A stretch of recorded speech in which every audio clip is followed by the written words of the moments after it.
of a different style video from us today. We wanted to show you around our exclusive car setup when we're away from the caravan.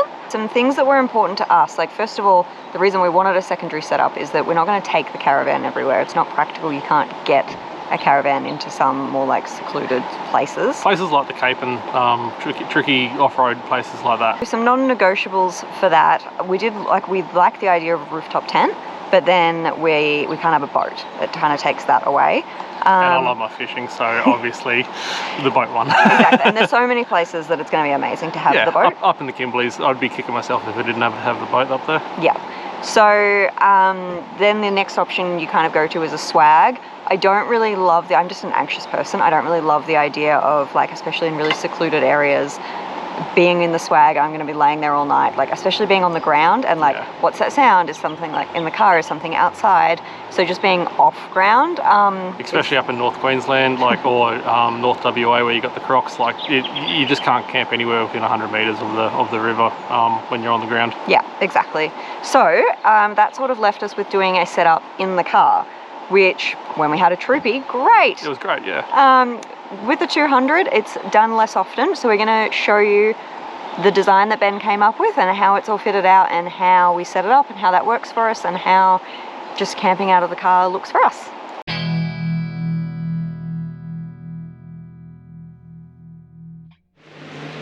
So for those of you who are new to the channel, this is our 2013 Toyota Landcruiser 200 series Sahara. We got it second hand off a guy who previously did a lap around Australia. He basically dropped it into ARB and said, I'll have one of everything. Whether it was for the good or the bad, we've kept a few things, we've changed a few things out, we've got rid of a few things. So starting up the front, the legendary Sahara bar with two 9-inch intensity lights. They're a little bit hazy, but they work for us. We don't do that much night driving. We've also got a 52-inch Road Vision LED light bar up the top. That thing up there is absolutely amazing at night. It spreads, these things throw. It turns it into daylight. I like to do a thing when we're driving along, go nighttime, daytime, because it is just that good. We originally had a old worn winch in here. It failed on us, so we've swapped it out for a Dominator Extreme winch, 12,000 pound winch. People say good things, bad things about the Dominators. I've had them in 3 vehicles, never had a problem with them. As long as you run them, spool them in and out once every 3 months, keeps all the water out by heating it up. Just standard things you have to do with winches anyway. Up the front we've got the big 6.6 dBi GME antenna. This gets us about 5k worth of range. Super important when we're on the tracks and when we're caravanning. We know we can talk to truckies, know any wide loads coming up. I wouldn't travel Australia without one. In the engine bay we haven't done that much. We've got dual battery set up in here with a RAZR 25 amp hour DC-DC charger. I've replaced the injectors in here once we got it because there is 300,000 Ks on the car, and I thought I'd do it while I'm at home in a full workshop rather than somewhere along the road and pay someone $10,000 to do it. But apart from that, that's pretty stock standard. So coming down the side of the vehicle, we got the big Starry snorkel. I love these things. I hate stainless snorkels. They look good, but they're just noisy and you get water intake into them. These things here, I've never had a problem with them. We've also got a pair of the old style clear views. I like these because they've got the blind spot indicator down the bottom. Just so handy for when you've got the caravan on the side. You can't really see behind you, and it saves you from doing these ones and looking out the back. These ones here, we've got the Maxxis RAZR MTZs. They are a 285 17s. We've teamed them up on a pair of ROH Assaults, I believe they are. So on the Saharas, because they've got the bigger brakes on them, the VXs and the Saharas, you have to go 18-inch rim. ROHs have brought out a 17-inch rim that just clear, and so that means we get a bigger sidewall, which means we can drop the tyres further, makes us more capable off-road. The RAZR MTs, they're going great. They've got 20-30,000 on them at the moment. There's a few very small wear marks on them here and there, but they're a mud tyre. I can hardly hear them on the road, especially in the 200. I'd recommend them to anyone. So in the cockpit of the big 200, straight up off the bat, we've got the Oricom tire pressure monitor. It's you wouldn't caravan without one. I wouldn't recommend the Oricom one. I've seen other brands that are a lot better. This thing today, we've been traveling today and it's told us we've lost our caravan 3 times. We haven't had a caravan on today. there's a few issues, not enough for us to get rid of it, but yeah, definitely something to look at. We've also got the torque throttle controller. I pulled this one out of one of my old 79s. Had to do a bit of readjusting with the wires, but managed to get there. Saves paying another $300. We've got the Dingo Trail seat covers on the seats. This is basically to protect the seats, especially the back seats, with Bundy's claws, because they are a leather seat. But these seats are great. They're so easy to clean all the way through. We've got them even on the center console. And one of the better things with them as well, they're fully airbag compatible, and the heating and the cooling, being a Sahara, you've got to have these things, still works in them, and it works great, especially on the hot days. I've just installed an ARB reverse camera. This thing here looks like just the stock mirror, but all of a sudden it becomes, the reverse camera is obviously stuck on the inside of the tailgate. That's why we're looking up in the air at the moment. But one of the better things with it as well is fully touchscreen, and it's also got a dash camera right here. So all in one, great system. ARB, they're a little bit expensive, but it's quality, it's worth it. I haven't had a trouble with it yet. I've only had it for 3 days, but it's going really well. As I said up the front, we've got the GME, just the old style, all on the handpiece UHF. Nice easy location for both of us to get it. We've also got the Red Arc toe brakes. So up the top here we've got the SCANGAUGE 2. I wouldn't travel without this thing. It shows us all our temperatures and pressures. What I run on here is my engine temperature, my automatic transmission temperature, my boost, and my average fuel economy. And really make sure you're not abusing your engine, which is what you want when you're off-roading or caravanning. And one of the better things that we've got in here is the quad lock mag locks. These things, you pay for what you get for, but these things are absolutely amazing. I just put my phone on and it charges straight away. Car's off at the moment, that's why it wasn't charging. I've also got the old one over here. That's not the mag lock, that's just the twist case. And yeah, I've never had a phone fall off. They're just stuck on there, and yeah, they're great product. I'd highly recommend. They go on all phones. And one of the better things about them as well is because Tash and I have got very similar phones. I've got the red one, she's got the orange one. And obviously you can't go past when you're traveling, you have to use every little bit of storage. So Tash and I have both got a little storage buddy up the top. They're just cheapies from Amazon, but we've had these in the Troopy and now in here. These are amazing. Like the maps, for example, high country map goes, if I didn't have a beer in my hand, straight up behind it. I can put my sunnies there, cards in there, glasses up there as well. She's the bee's knees. So one thing I love doing when I'm camping is drinking all the beers, and one thing I hate doing when I've drunk all the beers is waking up early. So we've got these solar screens on here. They keep the car fully blacked out and nice and cool as well in the mornings. They're so simple, they just stick onto the windows. We run them nearly full time in the back seats, just to keep the fridge temperatures down and keep a little bit of temperature down for Bundy as well.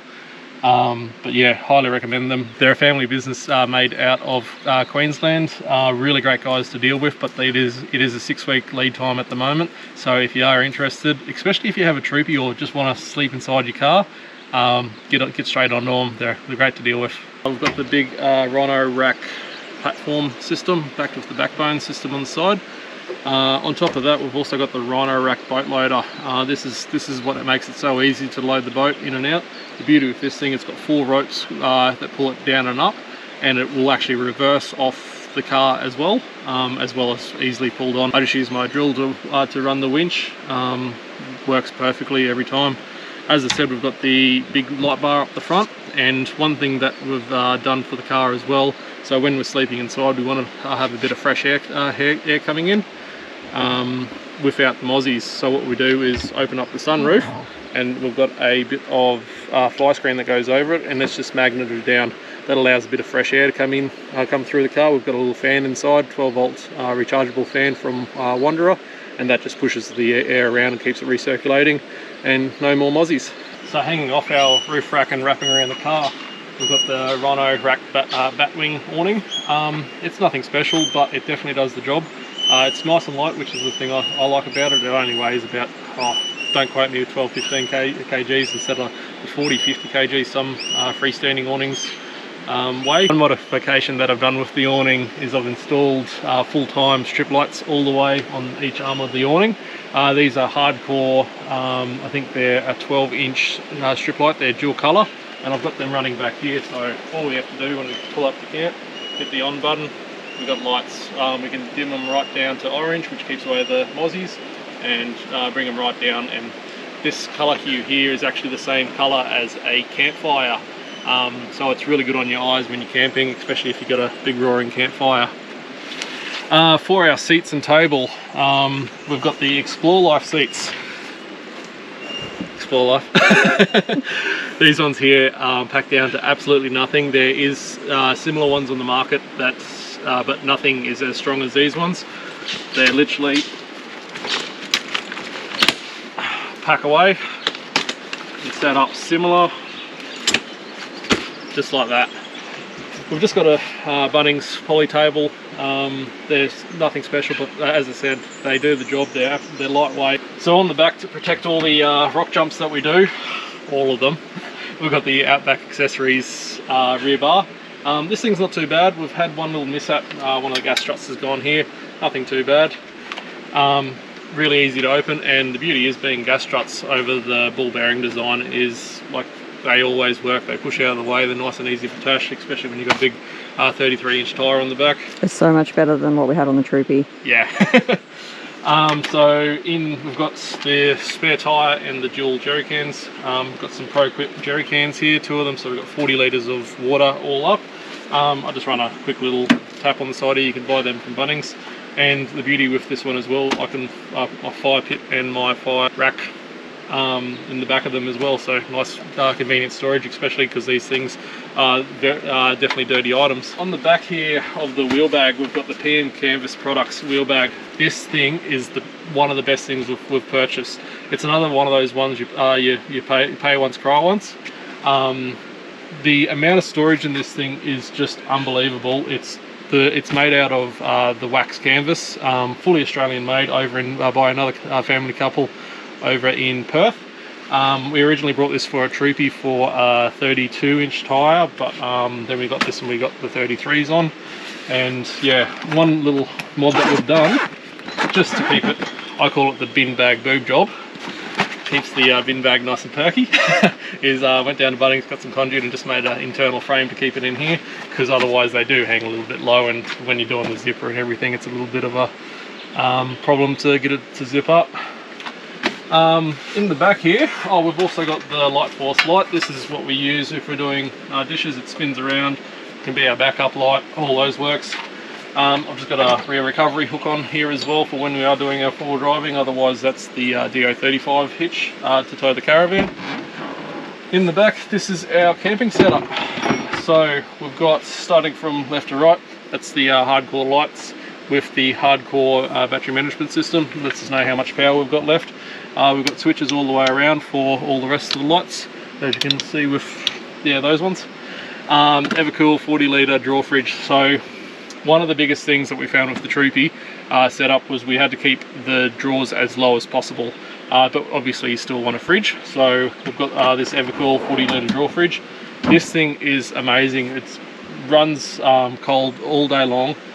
You can fit so much in it. I'd honestly nearly go 2 of these over a chest fridge. Obviously you're going to be paying using a little bit more power, but just the convenience of being able to pull it out, see straight into all your stuff is amazing.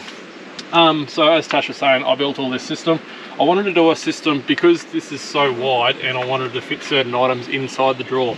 I went with a drifter style drawer system with 2 bits of Teflon essentially underneath it.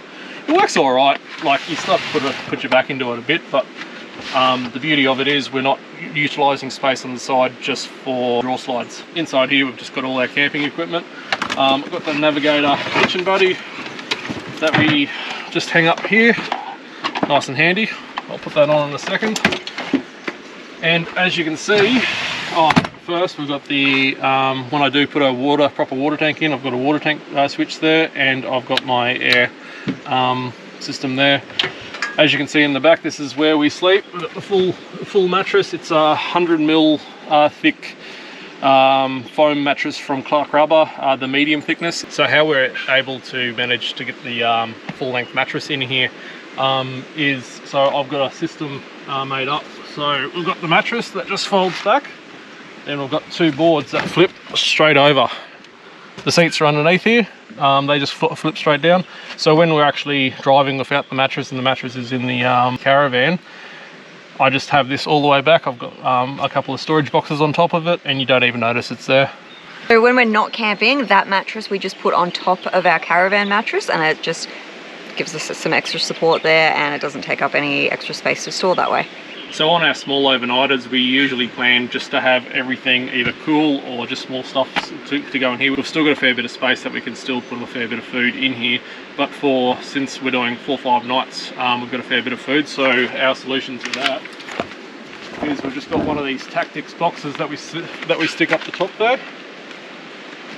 It's as simple as jumping up, and the beauty is they hold 2 of these Woolies bags perfectly. Oh, and we've also got some treads, Maxxis as well. Maxxis recovery boards, all the same. They work absolutely fine. I've had them since Christmas 2018. Thanks for the Christmas present, Dad. Yeah, and I've taken them to Fraser. I've done a fair bit of four-wheel driving. I've recovered trucks with them, and they're still going strong.